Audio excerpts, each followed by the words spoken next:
पड़ गई तो स्मृत देने पर दृष्टि पड़ गई तो भी उसकी अधोगति नहीं होगी। कोई महात्मा इतना भी नहीं, संस्कार हो रहा था जमुना किनारे सरयू किनारे, महात्मा की दृष्टि चिता पर पड़ गई, स्वाभाविक दृष्टि पड़ गई तो भी वह भगवत धाम से आए।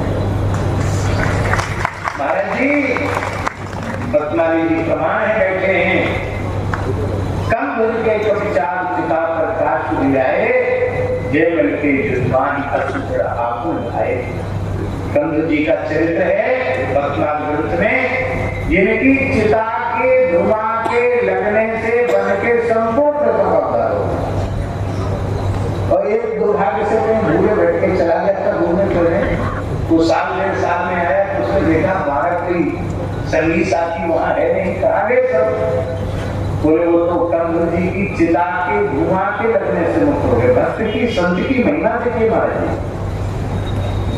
अब वहां कोई चिन्ह भी नहीं था संस्कार का, पर जिस स्थल पर संस्कार हुआ था उस पर कुछ कंडा लकड़ी करके धुआं किया, तो उस धुआं के लगने से भी उस भूले भटके प्रेत का हुआ।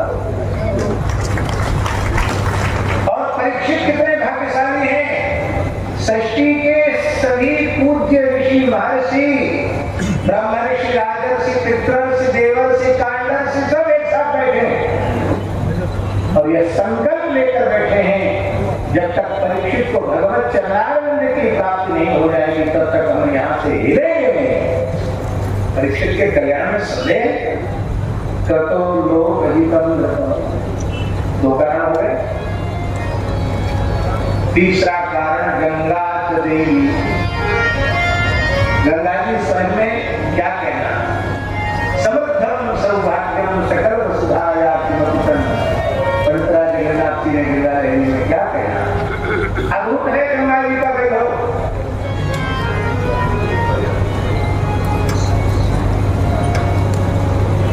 गंगा जी मनुष्य को नहीं कीट पतंग को भी मोक्ष देती है। इसलिए गोस्वामी जी ने कहा धन्य देश जहां बास हो सही। गंगा जी का आश्चर्य। तीसरा कारण, चौथा कारण,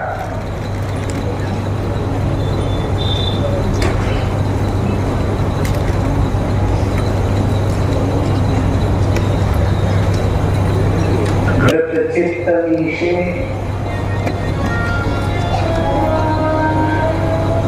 इसे चित्तम धर्म ये सबसे महत्वपूर्ण है।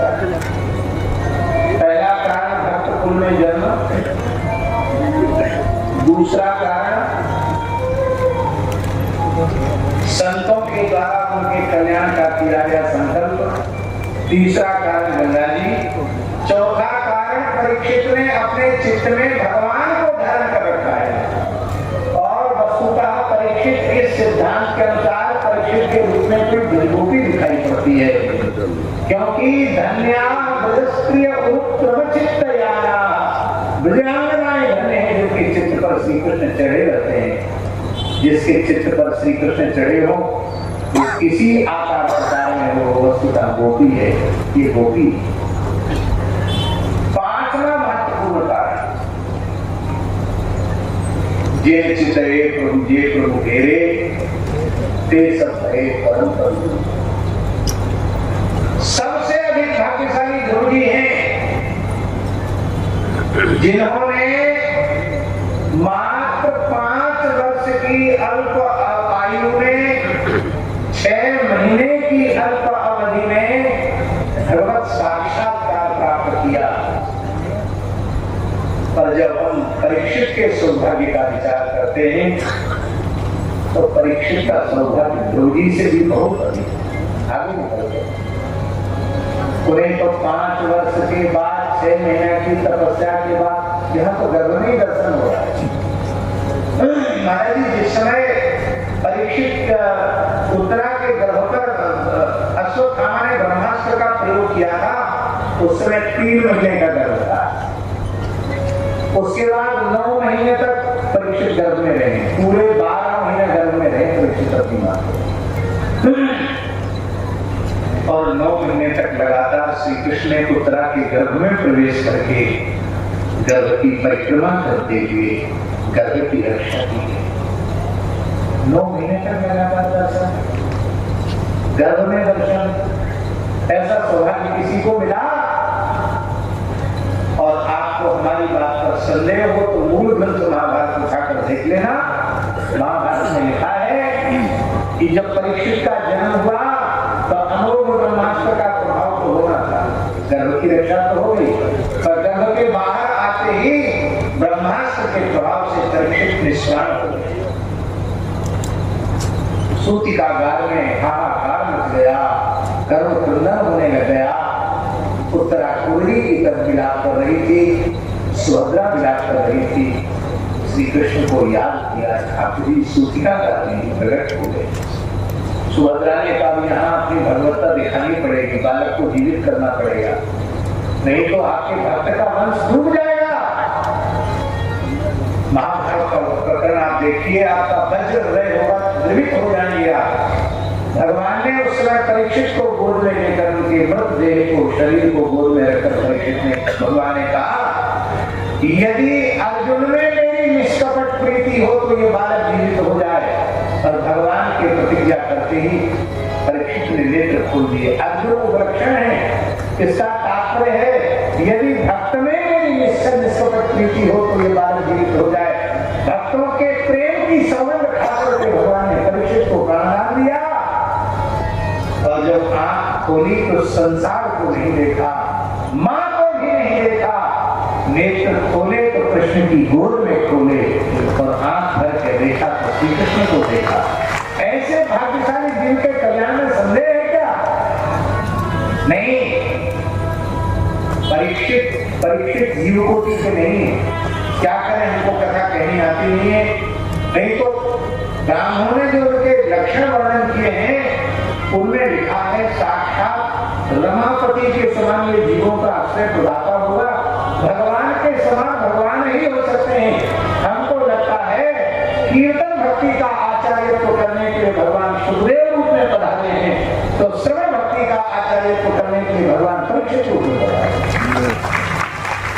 इसलिए हम जीवों का प्रतिनिधित्व करते हुए वो बोल रहे हैं तुम्हें अपने कल्याण के लिए ये करने की आवश्यकता नहीं। तुम तो जीवों का आचार्यत्व करते हुए और ये पूछ रहे हो कि राजन, संसार के कामों में उलझे हुए लोग उनके जीवन में हजारों बातें कहने सुनने तक कर जाती है, किंतु आप जैसे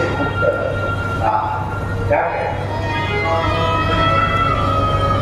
जो प्रमाण शून्य है तो अपने थोड़े ही समय में अपना कल्याण कर लेते। इन्हीं शब्दों के साथ अभी थोड़ी देर के लिए विराम करते हैं, क्योंकि नमो गोभ्यः श्रीमतीभ्यः गोवा जाते हैं ना एव च नमो ब्रह्मसुताभ्यश्च पवित्राभ्यो नमो नमः। नारायणं नमस्कृत्य नरं चैव नरोत्तमं देवीं सरस्वतीं व्यासं ततो जयमुदीरये। तप्त भक्ति भगवंत गुरु चतुर्नाम बपुए, इनके पद बंदन किए नाशे विघ्न हरे। बंदौ गुरुपद कन्य कृपा सिंधु नर रूप हरि। महामोहतम पुण्य जासु बचन रवि कर निकर। श्री राम जय जय राम। श्री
आचार्य अनंत श्री समलंकृत पूज्यपाद श्री हर्षण कुंज सरकार के युगल पादारविंद में साष्टांग दंडवत निवेदन करते हुए यह श्री राम मंत्रानुष्ठान महोत्सव की 25वीं वर्ष है, रजत जयंती वर्ष है, जिसके समस्त कार्यक्रम परम पूज्य जगत गुरु रामानंदाचार्य पदाधिष्ठित श्री स्वामी वल्लभाचार्य जी महाराज के पवित्र मार्गदर्शन में, उनके सानिध्य में संपादित हो रहे हैं।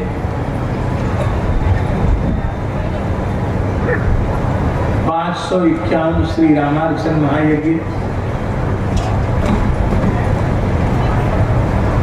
51 कुंडी श्री राम महायज्ञ प्रातः काल से लेके ब्रह्म वेला से लेके अर्धरात्रि पर्यंत निरंतर कार्यक्रमों की बाढ़ आई रहती है। निरंतर यह दिव्य आनंद हम सबको प्राप्त हो रहा है। आज ठाकुर जी का श्री चारुशीला पुण्य विहारिणी बिहारी जी का आज विवाह महोत्सव भी।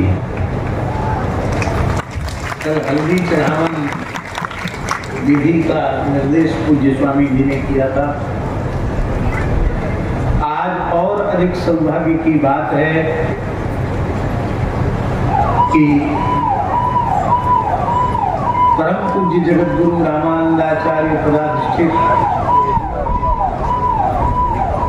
अनंत श्री समलंकृत श्री स्वामी वैदेही वल्लभाचार्य जी महाराज जी कृपा पूर्वक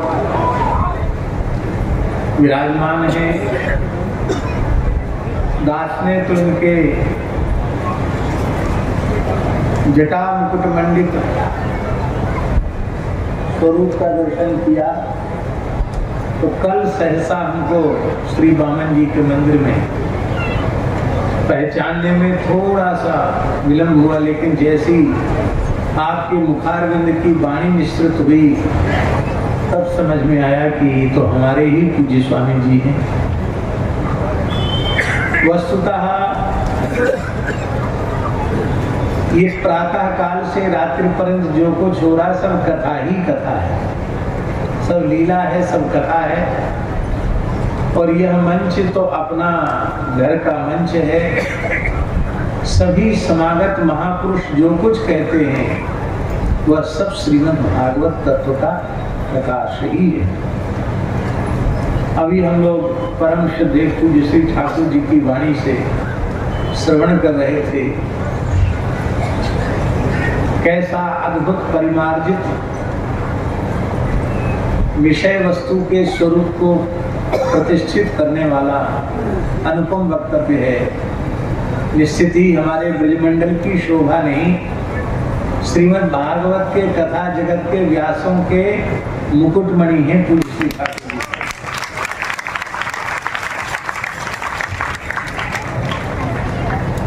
और श्री अवध के प्रति ठाकुर जी का हृदय से बहुत अनुराग है।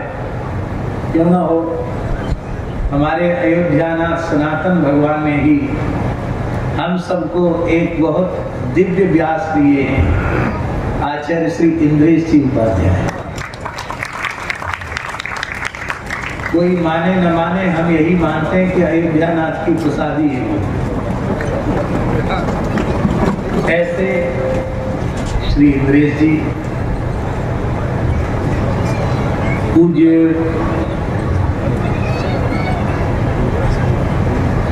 वेदांती जी महाराज, पूज्य स्वामी जी महाराज,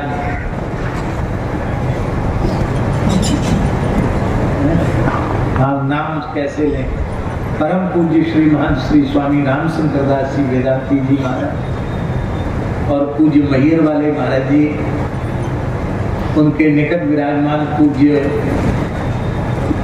श्री व्यास जी महाराज,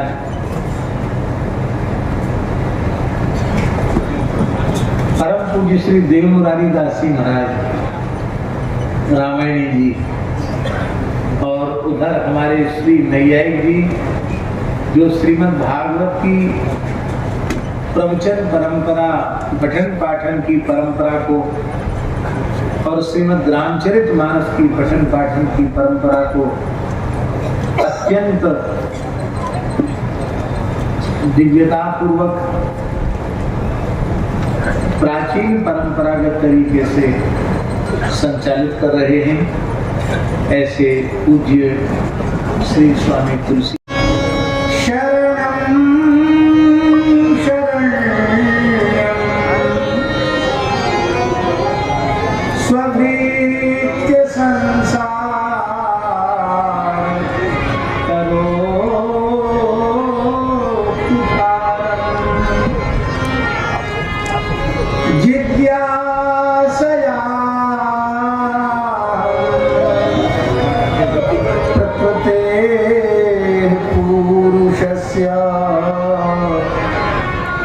नमामि सद्धर्मविदां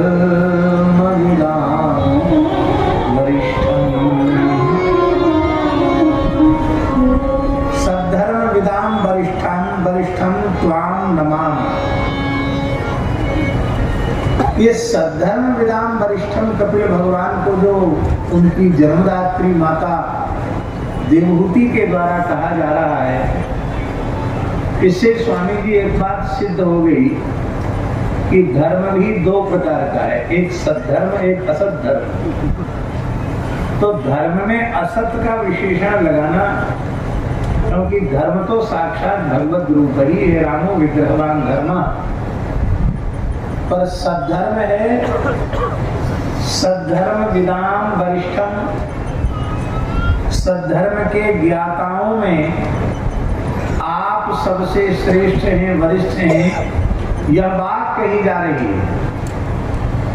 इससे एक बात स्पष्ट हो जाती है कि असत धर्म की वस्तुतः धर्म तो सद्धर्म ही है, क्योंकि धर्मस्य यापवर्ग्यस्य नार्थोत्थायोपकल्पते नार्थस्य धर्मैकान्तस्य कामो लाभाय स्मृतः कामस्य नेन्द्रिय प्रीतिर्लाभो जीवित यावता जीवस्य तत्व जिज्ञासा नार्थो यश्चेहि कर्म भी।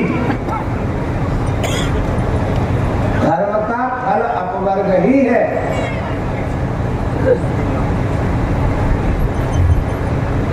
यद्यपि मोक्ष भी सबने अपने अपने सिद्धांत से अलग अलग प्रकार का माना है, लेकिन वस्तुतः भारतीय वेदांत दर्शन ने जिस मोक्ष को स्वीकार किया है, मोक्ष रूप में स्वीकृत होने के योग्य वस्तुतः वही है।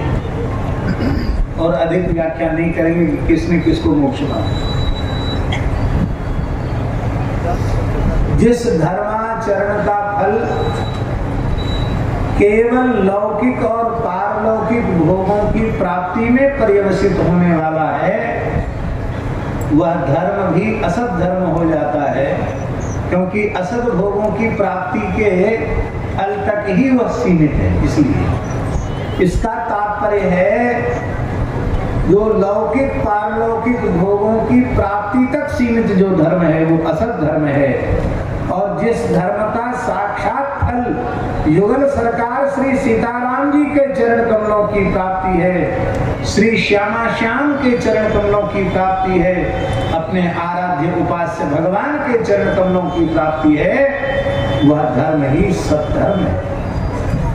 और इस सद्धर्म के ज्ञाता कितने हैं? बहुत प्यारी बात है। स्वयंभूर्नारदः शंभुः कुमारः कपिलो मनुः प्रह्लादो जनको भीष्मो बलिर्वैयासिकिर्वयम् द्वादशैते विजानीमो धर्मं भागवतं भटा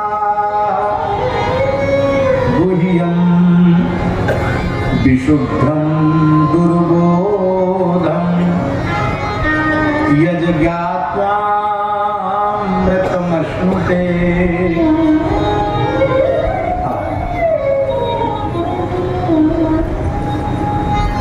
विधि नारद शंकर सनकादिक कपिल देव मनभूप नरहरिदास जनक भीषम बलि शुक मुनि धर्म स्वरूप अंतरंग अनुचर हरिजू के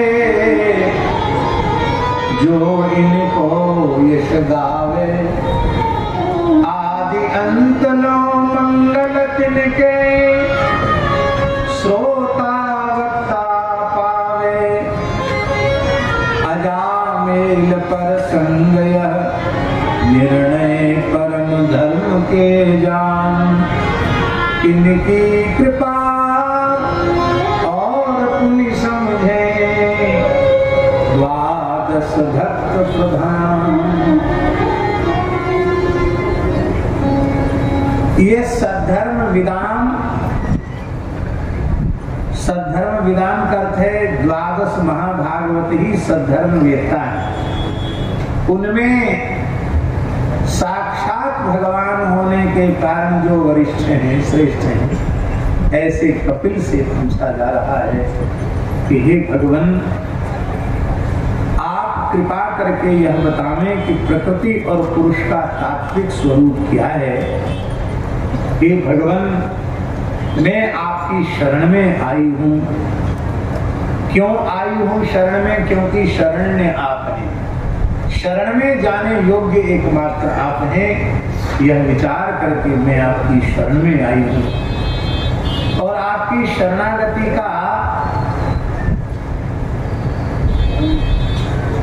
झटिति फल जो प्राप्त होता है, सद्य जो फल प्राप्त होता है, जिसको हम तुलसीदास जी महाराज दृष्ट फल कहेंगे। वो दृष्ट फल क्या है? यदि ईमानदारी से भगवत शरणागति भई है तो स्वभृत्य संसार तरोह कुठार। शरणागत भक्त के संसार वृक्ष का समूल छेदन हो जाता है, नाश हो जाता है।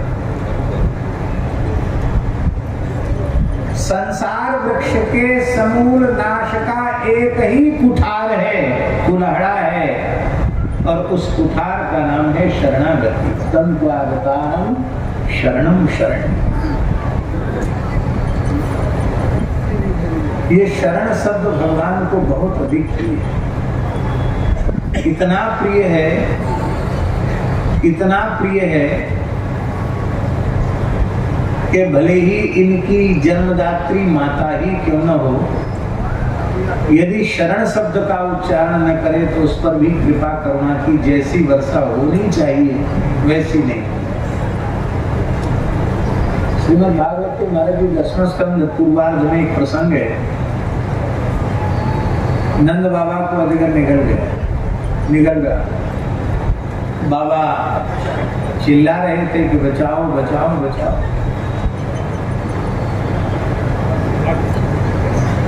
ब्रजवासी दौड़े, जलती हुई लकड़ी से उस अजगर को पीटने लगे, लेकिन उसने बाबा के पैर छुए नहीं। अंत में नंद बाबा ने श्री कृष्ण को पुकारा। वो पूरा प्रसंग नहीं बोलना, तो संकेत रूप में, उदाहरण रूप में प्रस्तुत कर रहा हूं। और वहां महाराज जी बाबा ने कहा, कृष्ण कृष्ण महायोगिन, हे कृष्ण, सर्पोमान गृह्यते तातो प्रपन्नम परिमोचय। क्या कहा नंद बाबा ने? सर्पोमान गृह्यते तातो प्रपन्नम परिमोचय। ये सर्प मुझे निगले जा रहा है, मैं आपका शरणागत हूं, मेरी रक्षा करें। यद्यपि भगवान संपूर्ण प्राणियों के सहज सुहृद हैं और सबके रक्षक हैं, लेकिन रक्षा उसी प्राणी की होती है जो रक्षा की प्रार्थना करता है। संसार तंत्र वाहित्वात् रक्षापेक्षा अपेक्षते। भगवान की अपेक्षा है कि जीव एक बार कहे तो सही कि हे नाथ, हे मेरे नाथ, मैं आपकी शरण में हूं, मेरी रक्षा करो।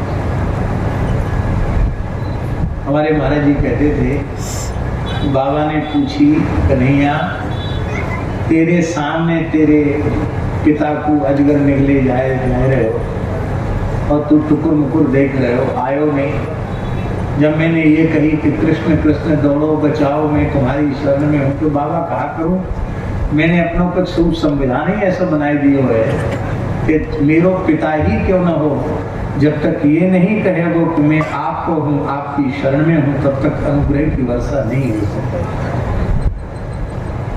आज माता जी ने कहा है मैं आपकी शरण में हूँ, क्योंकि आप शरण में हैं। तो महाराज जी यहाँ स्पष्ट कह रहे हैं मैत्रेय महर्षि, बभास ईशत स्मित शोभितानना, ईशत स्मित शोभितानना भगवान कपिलो बभास।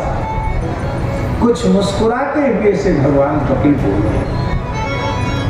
ये शरण शब्द से भगवान की मुस्कुराहट देखने का सौभाग्य देवभूति माता को मिल गया। तात्पर्य कहने का ये है, भगवान के मंदस्मित का दर्शन करना हो तो उनके सामने केवल यही कहो, तदास्मीत च याचते, हे नाथ हे मेरे नाथ, मैं केवल आपका ही हूँ।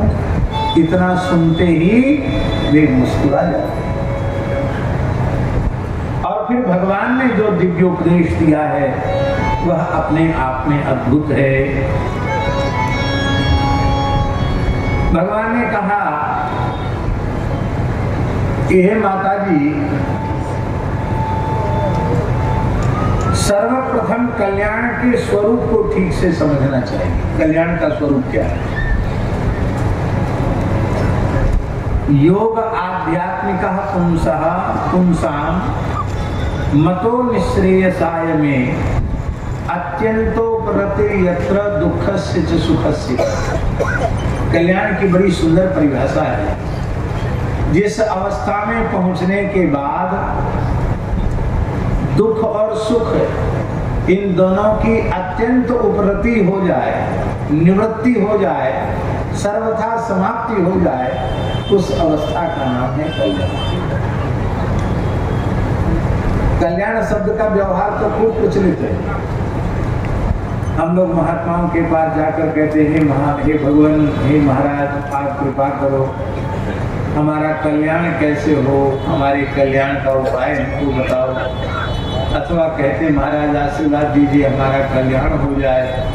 तो महात्मा भी आशीर्वाद देने में बहुत उदार होते, जा बच्चा तेरा कल्याण हो। लेकिन कल्याण शब्द के व्यवहार के पूर्व उस शब्द के अर्थ पर विचार करना चाहिए। कल्याण शब्द का अर्थ है जिस जहां दुख और सुख इन दोनों की सर्वथा निवृत्ति हो जाती है, उस अवस्था का नाम कल्याण है। और वह लौकिक पारलौकिक भोगों की प्राप्ति में सीमित नहीं है। वह तो केवल और केवल भगवत चरणारविंद की प्राप्ति ही है। भगवत चरणारविंद की प्राप्ति में ही दुख और सुख की निवृत्ति होती है। अब कैसे होती है इस अवस्था में पहुंचने के बाद, इस संबंध में महाराज जी दास के मन में विचार उठता है कि वस्तुतः सुख दुख नाम की कोई वस्तु ही नहीं है। सुख दुख का अस्तित्व ही नहीं है, पर अनुभूति में क्यों आ रहा है? ये मन के कारण।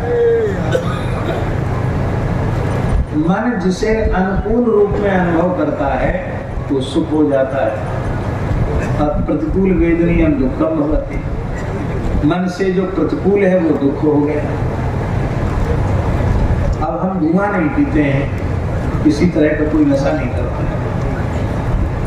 तो पहले तो बड़ी समस्या होती थी जब बसों में लोग खूब धुआं भोंकते थे, ट्रेन में भी चलती हुई ट्रेन में भी लोग खूब धुआं पीते थे। तो न तो खुद चलती ट्रेन से उतर के पूछ सकते हैं और न बगल वाले को कह सकते हैं कि तुम धुआं मत पियो। तब जैसे तैसे अपने मुंह पर नाक पर कपड़ा रख करके दम घुटते हुए से वहां बरभलवास नरक करता था, दुष्ट संग जन दे विधाता, इसी का अनुसंधान करते हुए बैठना पड़ता। उसको प्रतिकूल रूप में अनुभव किया तो हमको प्रतिकूल अनुभव हुआ। तो हमने अपनी आंखों से देखा है कि दूसरे डिब्बे से चलकर एक आदमी आया, 2-4 मीठी मीठी बात किया और फिर जेब में हाथ डाला, बोले भाई साहब माचिस, तो उसने तुरंत जेब से माचिस ले ली। तो दूसरी उसके पास वस्तु था, ना माचिस थी ना बिंडल था, कुछ नहीं था। नाटक किया उसने, वो नाटक तो समझ में आ जाता। तो पहले माचिस का नाटक किया, बाद में हाथ डाला भीतर की जेब में, बाहर की जेब में।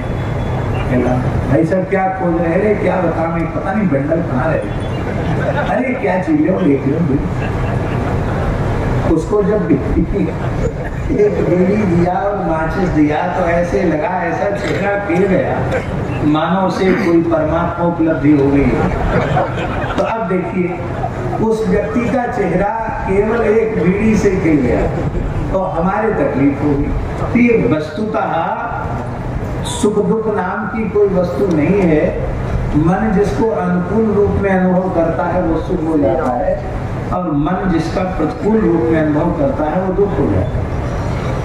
और महाराज जी विशेष बात है, भगवत प्राप्ति के पश्चात, भगवत शरणागत होने के बाद पूरा मन 16 आना मन जब भगवान के चरणों में लग जाता है तो संसार के सुख और दुख की सर्वथा निवृत्ति हो जाती है। क्योंकि शरणागति का अर्थ केवल वाणी से नहीं, तन मन प्राण देहेंद्रिय कुटुंब सब कुछ सबके सहित आत्मना सह निवेदयामि, इस प्रकार का भाव जब होता है तब शरणागति होती है। और जो भगवत समर्पित मन है उसमें लौकिक सुख अथवा लौकिक दुख की अनुभूति भला कैसे संभव ही नहीं। न दुख रह जाता है न सुख रह जाता है। हे माता जी, बंधन और मोक्ष का स्वरूप भली भांति समझना चाहिए। बंधन क्या है और मोक्ष क्या है। चेता कल्वस्य बंधाय मुक्तये चात्मनोमतम, गुणेषु सक्तं बंधाय रतं वा पुंसि मुक्तये। इस चित्त का मुझ परमात्मा में अनुरक्त हो जाना यही मोक्ष है, और इस चित्त का विषयों में आसक्त हो जाना, शरीर संसार में आसक्त हो जाना यही बंधन है। इसका तात्पर्य है चित्त का विषयाकार होना, जगदाकार होना ही बंधन है, और चित्त का भगवदाकार होना, रामाकार होना ही मोक्ष है। और चित्त की एक विचित्र स्थिति है कि जिसका चिंतन प्रगाढ़ रूप में करता है कुछ समय पश्चात उसी का स्वरूप ग्रहण कर लेता है, तदाकार हो जाता है। हमारे पूज्य महाराज जी सुनाते थे, भक्तमाली जी महाराज, कि एक महात्मा ने जंगल में चातुर्मास किया।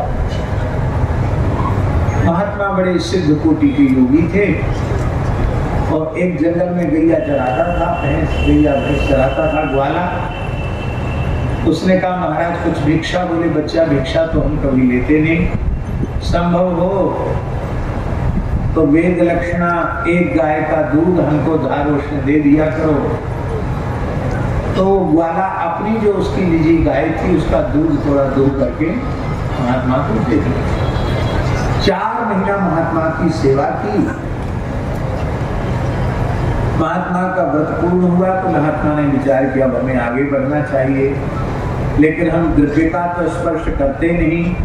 इस बेचारे ग्वाले ने 4 महीने तक बड़ी सेवा की, इसको हम क्या दें। तो महात्मा ने विचार किया कि इसको कुछ भजन ध्यान साधन की बात बताई जाए, पर वो सुनने के लिए ही राजी नहीं। तो कहता महाराज मैं तो भैंस चराता हूँ, गैया चराता हूँ, ये सब हमारे बाप दादों ने पुरखों ने जो काम नहीं किया वो हमको क्यों बता रहे, वो हमको करें। आप कहते भगवान का ध्यान करो, जप करो, ना हमने भगवान देखे हैं, क्या जप करें, क्या था। महात्मा के मन में दया आ गई कि इसको ध्यान का सुख तो मिल जाए, तो जिसको देखा है उसका तो ध्यान कर सकते हैं, उसका कर सकते हैं। तो तुम्हें सबसे अधिक प्रिय क्या है? सबसे अधिक प्रिय क्या है?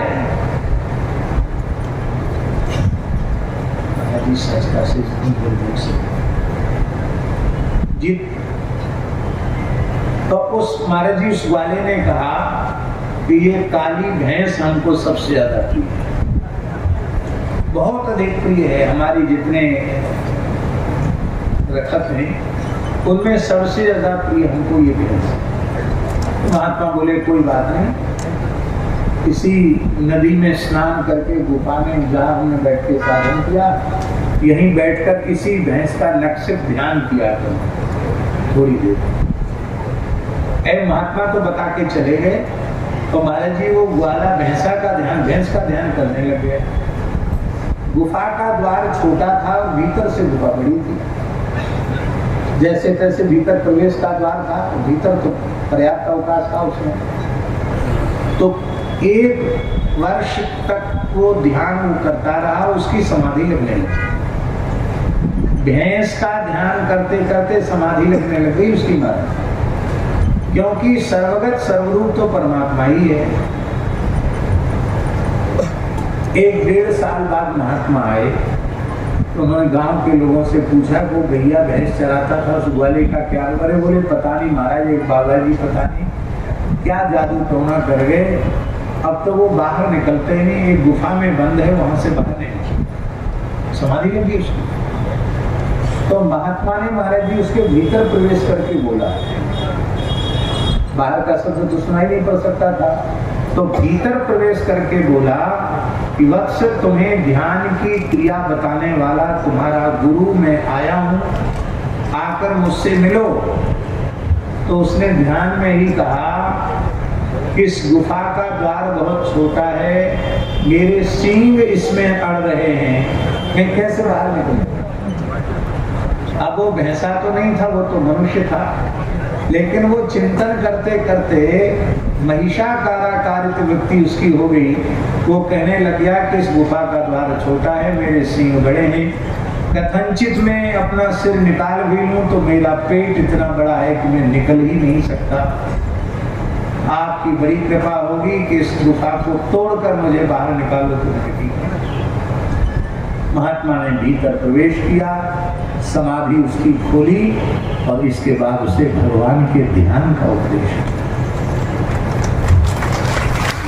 इस कथानक का प्रयोजन यही है कि ध्यान करते करते महिषाकाराकारित वृत्ति हो सकती है, तो भगवत ध्यान करते करते भगवदाकारित वृत्ति क्यों नहीं हो सकती है? तो इसी वृत्ति का नाम है मुक्तावस्था। मुक्ति ही कावा विषयाद विरक्ति ही बद्धो ही कोई विषयानुरागी। अब प्रश्न है कि जब चित्त भगवत चिंतन करता है तो भगवदाकार हो जाता है, और विषय चिंतन करता है तो विषयाकार हो जाता है। जब यही बात सैद्धांतिक रूप से सत्य है, तो हम अपने चित्त से भगवान का चिंतन क्यों नहीं करते? शरीर संसार का चिंतन, भोगों का, विषयों का चिंतन क्यों करते हैं? उसका उत्तर है कि परमात्मा गुणातीत विशुद्ध है, माया रहित मुकुंदा, और चित्त जो है त्रिगुण में आसक्त है, त्रिगुणमय है चित्त। अशुद्ध चित्त विशुद्ध परमात्मा के चिंतन में, ध्यान में नहीं लग सकते। तो अब प्रश्न उठा कि चित्त को अशुद्ध किसने बनाया? चित्त की अशुद्धि का बीज क्या है? तो भगवान कपिल कह रहे हैं, अहम ममाभिमानोत्थैः काम लोभादि विर्मलैः वीतं यदा मनः शुद्धं अदुःखं असुखं समम्। चित्त की मलिनता का बीज है अहम और मम। मैं और मेरे पर के अभिमान से ही चित्त मलिन हुआ है। शरीर को मैं मान लेना, देह को आत्मा मान लेना, और देह से संबद्ध संसार को मेरा मान लेना, इसी से सारे विकार उत्पन्न होते हैं। या तो पूर्ण ज्ञान के द्वारा या पूर्ण भक्ति के द्वारा मैं और मेरेपन के अभिमान को सर्वथा मिटा देना चाहिए। गीतम यदा मनः शुद्धम, इनसे जब रहित हो जाएगा मन तो शुद्ध हो जाएगा, अहम और मम से रहित चित्त शुद्ध हो जाएगा और फिर न दुख रह जाएगा न सुख रह जाएगा, समत्व की अवस्था हो जाएगी, सर्वत्र समान रूप से भगवद अनुभूति होने लग जाएगी।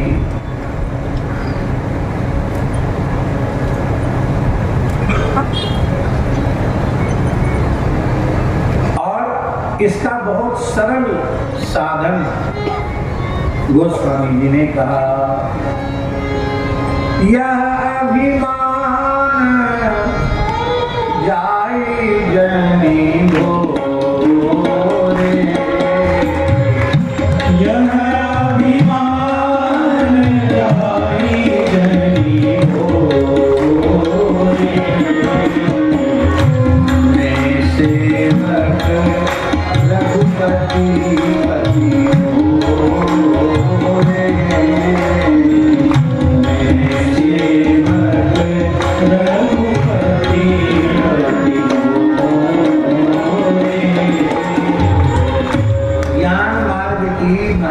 सबसे बड़ी परेशानी जो है, कठिनाई है, तो यह है इसमें अहम और मम को सर्वथा विनिवृत्त करना होता है, समाप्त करना होता है, और ये बहुत कठिन है क्योंकि अश्रद्धा प्रकृति में मन, बुद्धि और अहम ये सूक्ष्म प्रकृति है, उनमें सबसे सूक्ष्म प्रकृति अहंकार है। और सच्ची बात तो यह है कि इस जगत का कारण ही अहंकार है।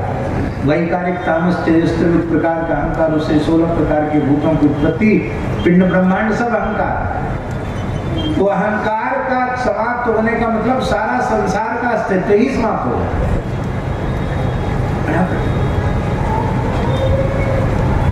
इस अहंकार रूप मन का अतिक्रमण करना बड़ा कठिन है। मन से ऊपर उठ जाए तो बुद्धि का अतिक्रमण करना बहुत कठिन है। कथनचित मन बुद्धि का भी साधक अतिक्रमण कर जाए ज्ञान के द्वारा कि मन भी प्रकृति, बुद्धि भी प्रकृति, तो अहंकार प्रकृति का अतिक्रमण करना तो बहुत ही कठिन है, अत्यंत कठिन। इसलिए ज्ञान मार्ग के साधकों को अहम शून्यता की उपलब्धि करने के लिए कई जन्म तक साधन करने पड़ते हैं, तब कथनचित भगवद अनुग्रह से सर्वथा अहम शून्य होकर के वे उस अवस्था को प्राप्त कर पाते हैं। किंतु भागवत धर्म में, भगवत शरणागति के मार्ग में सबसे बड़ी सहजता, सरलता की बात यह है कि अहंकार को मिटाना नहीं है, अपितु अहंकार के स्वरूप को परिवर्तित कर देना है। विशुद्ध अहंकार को स्वीकार कर लेना है, अशुद्ध अहंकार का त्याग कर देना है। मैं केवल भगवान का ही हूँ और केवल भगवान ही मेरे हैं, इस भाव को हृदय से दृढ़ता पूर्वक स्वीकार कर लेना, बस इतने से ही संपूर्ण दोषों की निवृत्ति हो, अंतःकरण की शुद्धि हो जाती है। और इस अवस्था में प्राप्त जो साधक है, उसके भीतर ज्ञान भक्ति वैराग्य का जब उदय हो जाता है तो परिपश्यत्युदासीनं प्रकृतिं च हतोजसम्, जब उदासीन भाव से वो संसार को देखता है, प्रकृति को देखता है, तो प्रकृति उसके सामने शक्तिहीन हो जाती है, ओजहीन हो जाती है।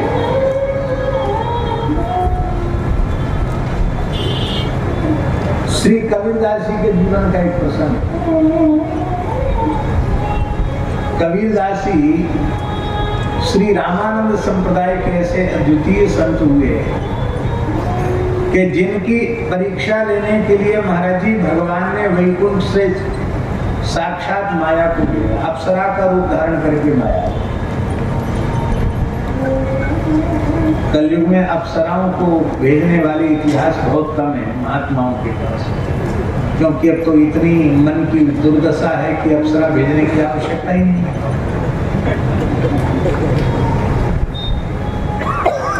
पहले तो अप्सराएं भी विक्षेप किसी किसी महात्मा को नहीं कर पाती थी, अब तो माला फेरने बैठे तो मक्खी ही परेशान कर डालती है। अप्सरा बेचारी क्या है, कितनों भगाव नाक पर ही रुके बैठेगी मक्खी।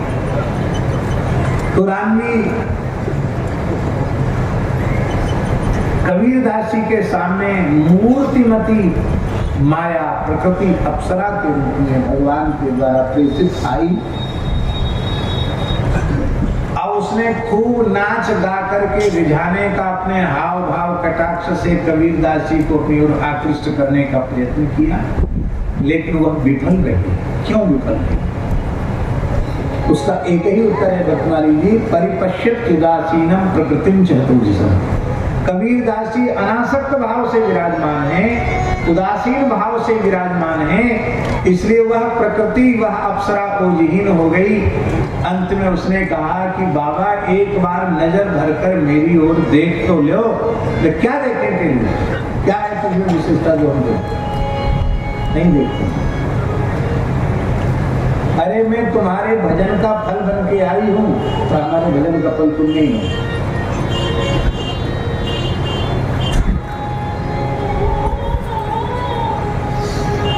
क्या चाहती हो? बस आप हमको अंगीकार करो, यही चाहती हूँ।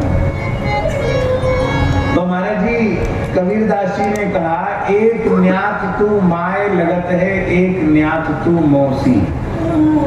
एक नाते से तू मेरी माँ लगती है और दूसरे नाते से तू मेरी मौसी लगती है। तो बता मैं कैसे तुझे अंगीकार कर सकता हूँ? माँ कैसे लगती हूँ? बोले साधु को विद्या समस्ता स्तवदेवी वेदा स्त्रिय समस्ता सकला जगत सु। तो यही कया पूरित मुंबई तत्काते स्तुति स्तव्य परा करोति। भगवती जगत जननी श्री जानकी जी के रूप में ही नारी माता का दर्शन करना चाहिए। इस दृष्टि से हम साधु हैं और तुम देवी के स्वरूप में हो, तो माता ही हो मेरी, इसलिए मैं माता मानकर तुम्हें प्रणाम करता हूँ। अरे मैं अप्सरा हूँ, किसी की तुम्हारी माँ नहीं हूँ। तो माँ नहीं हो तो मौसी हो। तो अप्सरा हंसी, बोले बाबा मौसी कैसे हैं? बोले देखो लक्ष्मी जी समुद्र मंथन से प्रकट हुई और अप्सरा भी समुद्र मंथन से प्रकट हुई, तो आप सब अप्सराएं लक्ष्मी जी की बहन हुई कि नहीं? तो माँ की जो बहन होती उसी का नाम मौसी होता है। तो मौसी हो तो माँ के जैसी हो, मैं कैसे तुम्हें अंगीकार करूं? बोली मैं अप्सरा हूँ, न माँ हूँ न मौसी हूँ। तो श्री कबीरदास जी ने कहा, स्वर्ग लोक काउ टोट पर्यो है, तू मोते उर्जन आई। स्वर्ग के देवता मर गए जो मेरे पास चली आई थी, जा भाग यहाँ। ललकारा और अप्सरा अंतर्धान हो गई। वस्तुतः वह अप्सरा नहीं थी, साक्षात माया थी। और कबीरदास जी के चरित्र में आता है, इसके बाद कबीरदास जी के सामने भगवान चतुर्भुज रूप में प्रकट हुए और कहा, इस कराल कलिकाल में तुम मेरी माया के स्पर्श से सर्वथा विमुक्त हो। मेरी माया तुम्हारे ऊपर प्रभाव नहीं डाल सकती। यही अर्थ है परिपश्यत उदासीनम प्रकृतिम जहतो। उदासीन भाव से जब प्रकृति को देखता है तो वह फिर उसे बांधने में समर्थ नहीं होती है। प्रकृति है जड़ और हम हैं चेतन, फिर कैसे हम बंधन में आ गए? गोस्वामी जी के शब्दों में, जड़ चेतन ही ग्रंथि परी,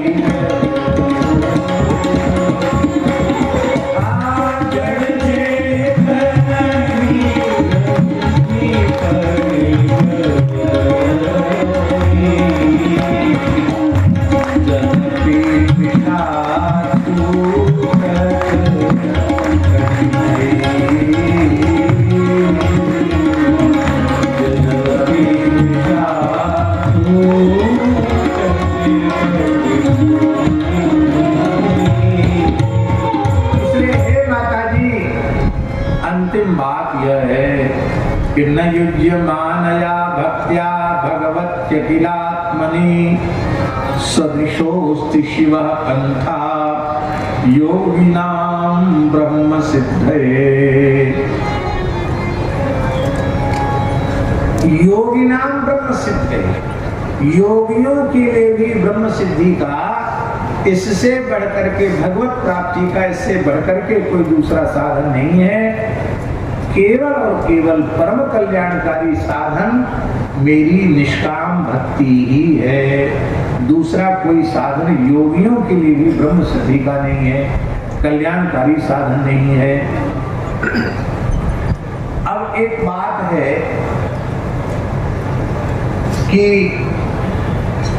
यह स्पष्ट भगवान कपिल कर चुके हैं कि चित्त का शरीर संसार में भोगों में विषयों में आसक्त होना बंधन है। अब मुझे परमात्मा में अनुरक्त होना मोक्ष है। पर चित्त अहम और मम के कारण अशुद्ध हो रहा है। भगवान में जैसे लगना चाहिए वैसे लग नहीं पा रहा है। तो ऐसी स्थिति में चित्त की शुद्धि का साधन है।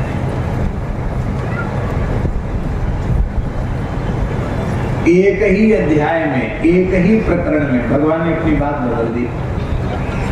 पहले तो गुणेषु शक्तम मंदाय और रतम वा पुंसी मुक्तये कहा, और अब वही भगवान गुणेषु शक्तम मंदाय और रतम वा पुंसी मुक्तये 15वें श्लोक में बोला, और 20वें श्लोक में मात्र पांच श्लोक, 5वें श्लोक बाद भगवान कह रहे हैं प्रसंग मजरम पाशमात्मनः कवयो विदुः स एव साधु सुकृतो मोक्ष द्वारम। प्रसंग मजरम पाशमात्मनः कवयो विदुः, विद्वान पुरुषों ने कभी न जीर्ण शीर्ण होने वाला जीवात्मा का बंधन आसक्ति ही है ऐसा माना है। और उस आसक्ति को जब साधुषु कहा, यहाँ साधुषु में बहुवचन है, इसका मतलब है सब संतों में आसक्ति का बंधन संबंध जोड़ दो तो मोक्ष द्वार अपावृतम, मोक्ष का द्वार उद्घाटित हो जाएगा। नित्य साकेत, नित्य वैकुंठ, नित्य गोलोक के कपाट खुल जाएंगे आपको उसकी प्राप्ति की। आप उसको प्राप्त करने के अधिकारी बन जाएंगे। भगवान ने अपने वक्तव्य को बदला क्यों? भगवान ने अपने वक्तव्य को महाराज जी इसलिए बदला तो भगवान ने विचार किया कि हमने साधन तो पहले बताया, लेकिन उसमें एक बहुत बड़ा दोष है। क्या? मैं सर्वगत सर्वरूप सर्वमय हूं, किंतु प्रत्यक्षानुभूति का विषय नहीं बन पा रहा हूं। प्रत्यक्षानुभूति का, अपरोक्षानुभूति का विषय न बन पाने के कारण मुझमें आसक्ति का संबंध जोड़ना कठिन है। किंतु यह मेरे स्वरूप जो संत हैं ये माया के पर्दे में छिपे हुए नहीं हैं। भगवान के लिए तो कुंती ने कह दिया माया जबरिका छन्नम मज्ञादोक्षजमव्ययम न लक्ष्य से मूढ़ दृशा नटो नाट्य धरो यथा। लेकिन इन संतों ने अपनों को किसी माया के पर्दे में नहीं छिपा रखा है। इनका जीवन तो सर्वथा निश्चल निष्कपट मन वाणी क्रिया में एक रूपता है इनकी। ऐसे इन संतों का हंसना बोलना चलना फिरना व्यवहार आप अत्यंत निकट रह करके देख सकते हैं, अनुभव कर सकते हैं। और ऐसे संतों में आसक्ति का संबंध जुड़ जाना, इसमें कठिनाई नहीं। अच्छा एक बात बताइए, परम पूज्य हर्षण कुंज सरकार के चरणों में आप सबकी आसक्ति जुड़ गई तो पूज्य सरकार ने इसको जोड़ने के लिए कोई उपक्रम किया?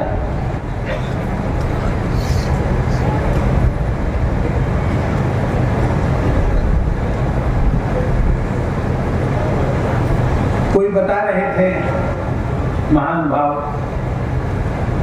कि अब तत्कालीन मुख्यमंत्री कौन थे प्रदेश के पता नहीं,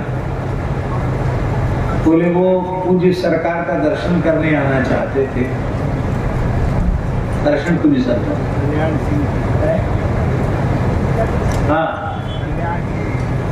महाराज जी बोल रहे हैं कि श्री अटल बिहारी वाजपेयी जी प्रधानमंत्री जी दर्शन करने आना चाहते हैं।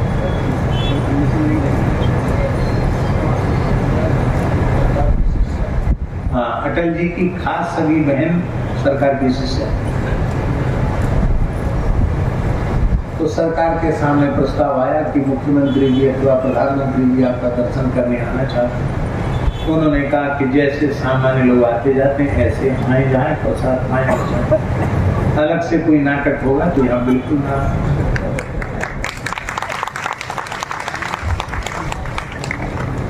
हम लोग प्रयास करते हैं कि आ जाएं तो बहुत अच्छा हो जाएगा हमारे लिए, और सरकार के बिना प्रयास के आना चाहते थे, बोले हमको कोई जरूरत नहीं, जैसे सब लोग आते जाते हैं ऐसे आए जाएं तो कोई परेशानी नहीं, और नहीं तो जहाँ है वहीं आनंद से राम राम करें, यहाँ आने की आवश्यकता।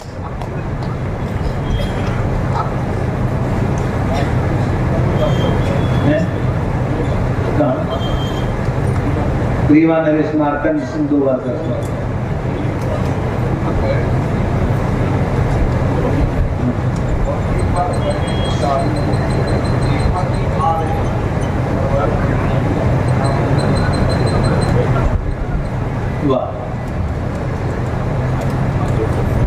अब कितनी कथा वाची उन्होंने, कहाँ कहाँ कथा व्याख्यान करने गए,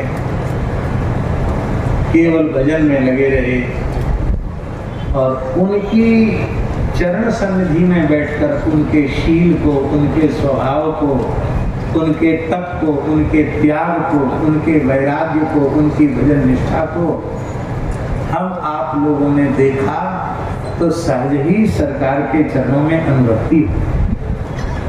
तो संतों का जो प्रत्यक्ष सील है महाराज जी,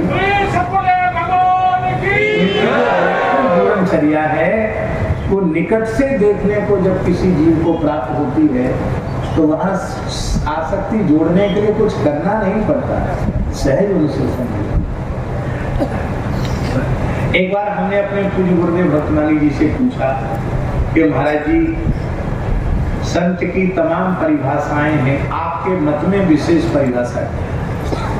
हम ऐसे कभी कभी पूछते रहते, तो उन्होंने कहा दूर से रहने पर भले ही कोई श्रद्धा उत्पन्न न हो, पर संत की जितनी निकटता बढ़ती चली जाए, श्रद्धा का भाव उतना सुदृढ़ होता चला जाए, उसको समझो। नहीं तो दूर से लोगों के बड़े बड़े नाम गान सुनने को मिलते हैं, और जितनी निकटता होती चली जाती, श्रद्धा उतनी कम होती चली जाती। पर संत वो हैं जिनकी निकटता जितनी बढ़े, हमारी श्रद्धा में उतनी ही वृद्धि होती है। सएव साधु सुकृतो मोक्ष द्वार मुखा, वो आसक्ति संतों के चरणों में जुट जाती है तो मोक्ष का द्वार खुल जाता है।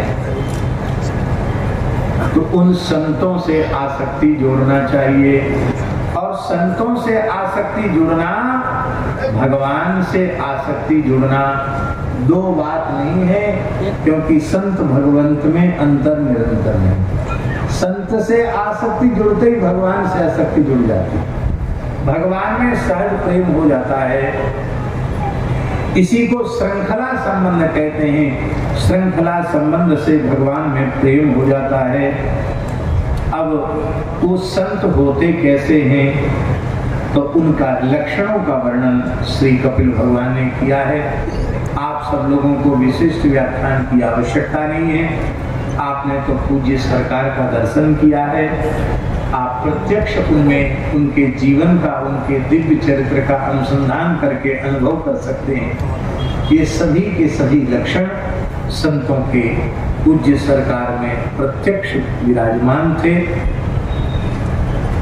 तितिक्षवः कारुणिका सुहृदः सर्वदेहिनां अजात शत्रवः शान्ता साधवः साधुभूषणा मयि अनन्येन भावेन भक्तिं कुर्वन्ति ये दृढां मत्कृते त्यक्तकर्माणः त्यक्तस्वजनबान्धवा मदाश्रयाः कथामृष्टाः शृण्वन्ति कथयन्ति च तपन्ति विविधास्तापा नैतान् मद्गत चेतसा तयेते साधवः साध्वी सर्वसंग विवर्जिता संगस्ते स्वतते प्रार्थ्यः संग दोष हरायते। वे तितिक्षु होते हैं, सहनशील होते हैं। तितिक्षवा का अर्थ टीकाकारों ने किया है क्षितिवत सहनशीला, पृथ्वी के समान सहनशील। दैविक भौतिक तापों को तो सहन करते ही हैं, भयंकर से भयंकर तिरस्कार को, अपमान को भी सहन कर लेते हैं। और अपमान को सहन करने से भी कठिन सम्मान का सहन कर पाना है, वे सम्मान को भी सहन कर लेते हैं। सम्मान को सहन करना बड़ा कठिन है। और हम तो इस निर्णय पर पहुंचे हैं महाराज जी कि जो सम्मान पचा नहीं सकता वो अपमान भी सहन नहीं कर सकता। पहले सम्मान सहन करना सीखे तो अपमान का प्रभाव उसके चित्त पर, चाहे जितना तिरस्कार कर दे उसके चित्त पर बिल्कुल प्रभाव नहीं होता।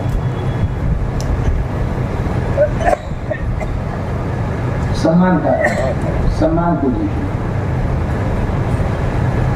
अपमान की अनुभूति ही उस व्यक्ति को होती है जो किसी न किसी प्रकार से अपने को सम्मान्य समझता है। उसको लगता है हमारा इतना सम्मान होना चाहिए तो हमारा नहीं होता, उसको तिरस्कार की अनुभूति है।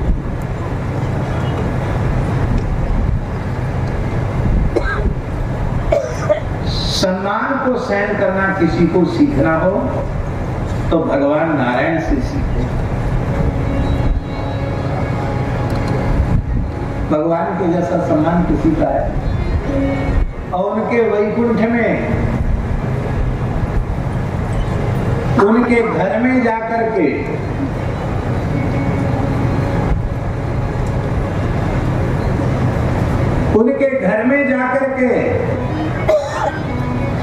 उनकी गृहिणी के समक्ष, भगवती लक्ष्मी के समक्ष भृगु जी ने भगवान के वक्षस्थल पर पाद प्रहार किया और भगवान को अपमान बोध नहीं हुआ। भगवान उठ के बैठ गए। भगवान ने भृगु महर्षि का चरण अपनी गोद में रख लिया, अपने सुकोमल करकंज से संवाहित करते हुए कहा, मुनिवर आपका चरण बहुत कोमल है, मेरा वक्षस्थल कठोर है, आपके चरण को चोट पहुंच गई हो, आप क्षमा। ये है सम्मान को सहन जो कर सकता है वही अपमान को सहन कर सकता है।